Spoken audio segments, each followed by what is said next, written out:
తెలంగాణ కంటే దాదాపు 14 ఏళ్లకు ముందు ఛత్తీస్గఢ్ ఏర్పడింది.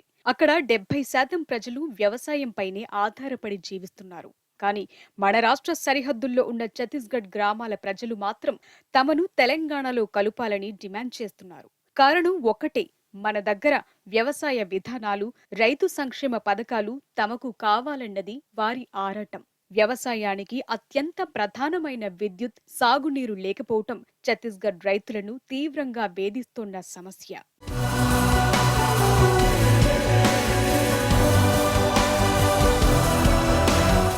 తెలంగాణలో రైతులకు 24 గంటలు 365 రోజులు నిరంతరాయంగా విద్యుత్ ఉచితంగా అందుతోంది. సాగునీటి సమస్య లేనే లేదు. మిషన్ కాకతీయతో చెరువులు పరిపుష్టమయ్యాయి. కాళేశ్వరం వంటి ప్రాజెక్టులతో పుష్కలంగా నీరందుతోంది. నీటి తీరువాను తెలంగాణ ప్రభుత్వం రద్దు చేసింది. కానీ ఛత్తీస్గఢ్లో పరిస్థితులు పూర్తిగా విరుద్ధం. అక్కడ ఏడాది మొత్తం ఖచ్చితంగా సాగునీరు అందుతుందన్న గ్యారెంటీ లేదు. పేరుకు సాగునీటి ప్రాజెక్టులు ఉన్నప్పటికీ రైతులు ఎక్కువగా వానలపైనే ఆధారపడతారు. అసలు రైతుల సాగునీటి సమస్యల గురించి అక్కడి కాంగ్రెస్ పాలకులకు సోయిలేదు. రాష్ట్రం ఏర్పడి దాదాపు దశాబ్దన్నర కావస్తున్నా ఇప్పటికీ ఛత్తీస్గఢ్ వ్యవసాయం సంక్షోభంలోనే ఉంది. మా రైతుకి గవర్నమెంట్ కరెంట్ ఇస్తుంది. బెస్ట్ కరెంటు అంజమత్కు సోలార్ ప్యానల్ ద్వారా వ్యవసాయం బతుంగమంతాం.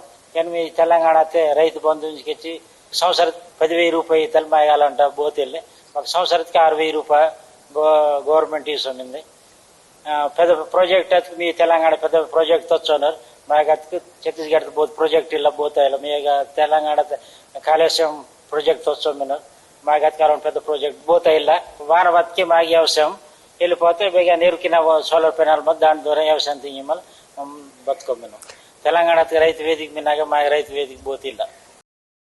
నాకు ఒక 5 ఎకరాల వ్యవసాయం ఉంది ఈ తాళగూడెంలో. వర్షాలు పడకపోతే మాకు పంటలు పండవు.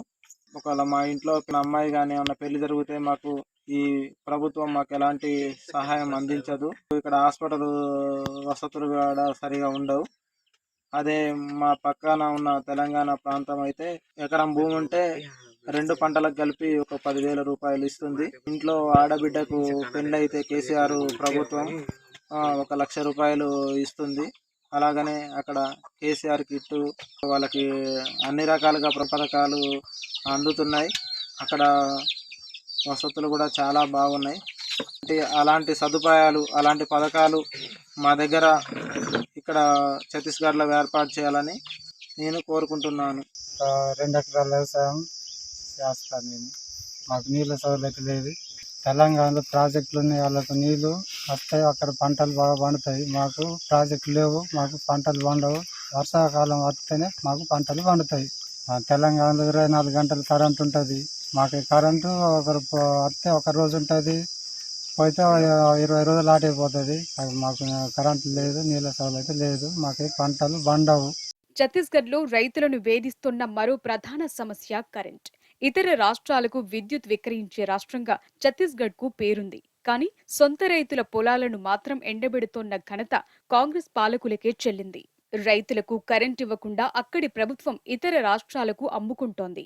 రోజుకు 8 గంటలు కరెంట్ ఇస్తామని డాంబికాలు పలికిన ప్రభుత్వం 4 గంటలు కూడా సరిగ్గా ఇవ్వటం లేదు. తెలంగాణ రాష్ట్రంలో మాత్రం రైతులకు 24 గంటల ఉచిత కరెంటును అందిస్తోంది సీఎం కేసీఆర్ సర్కార్. ఛత్తీస్గఢ్లో రైతులకు చాలని కరెంట్ ఇస్తున్న కాంగ్రెస్ ప్రభుత్వం బిల్లులు మాత్రం దండిగా వసూలు చేస్తోంది. तो इसी बगैर में हम लोग यही चाहता है कि हम लोग का ना जो बोनस भी है ना एक बार नहीं दे पा रहा है कि 2 बार 3 बार कभी भी याद आएगा कि उसको डाल रहा है। उसकी सेवा में हम लोग का ना तेलंगाना में फसल है, वहाँ एक डैम भी है, सब कुछ है। वहाँ आदिवासी खेती किसान के लिए सुविधा बहुत है, लेकिन इसी छत्तीसगढ़ शासन हमको कुछ सुविधा भी नहीं मिल पा रहा है। कि इसी में तेलंगाना में भी जो भी हो रहा है कि वहाँ किसान लोग का कुछ भी घटना हो जाके मर भी जाने से ना किसान लोग के लिए भी वहाँ तो किसान के लिए भी थोड़ा सुविधा टाइप जैसे ना 10,000 गरीब लोग के लिए तो तेलंगाना वाले भी खेती किसान वाले के लिए भी दे रहा है। ऋण माफ़ी कुछ नहीं हुआ। जो नुकसान है हमारा 4,500 रुपया हिसाब से 2 किस्त में दिए, 2 जन का नाम से दिए, बस वही है। कोई ऋण माफ़ी नहीं हुआ इस साल। 2 साल से भी नहीं हुआ। कोई प्रोजेक्ट नहीं है यहाँ पे, बस नदी है, नदी से लेना है तो बोरवेल है, बोर तो करवाया। बिजली बिल, लेकिन बिजली बिल भी बिल आया, फ्री करंट बताया लेकिन बिल आया, हम लोग पटाया नहीं, उसके लिए रोक दिया था। भीमा कुछ नहीं मिला हम लोग को, कोई स्कीम नहीं है। ఛత్తీస్గఢ్ రాష్ట్రం మొత్తం మీద 32% భూమికి మాత్రమే సాగునీరు అందుతోంది. తలాపున గోదావరి పారుతున్నా వినియోగించుకునే పరిస్థితి లేదు. రైతులు ఆరుతడి పంటలు సాగు చేసే పరిస్థితి నెలకొంది. అందుకే అక్కడి రైతులు ఇతర రాష్ట్రాలకు వలసపోతున్నారు. దాదాపు 1.5 ఎకరాల సాగుయోగ్యమైన రాష్ట్రంలో ఛత్తీస్గఢ్ సర్కార్ సాగునీటి కోసం బడ్జెట్లో కేవలం 3,324 కోట్లు కేటాయిస్తోంది. తెలంగాణ రాష్ట్రంలో మాత్రం వ్యవసాయానికి ఇంతకు 7 రెట్లు అధికంగా నిధులు కేటాయిస్తోంది.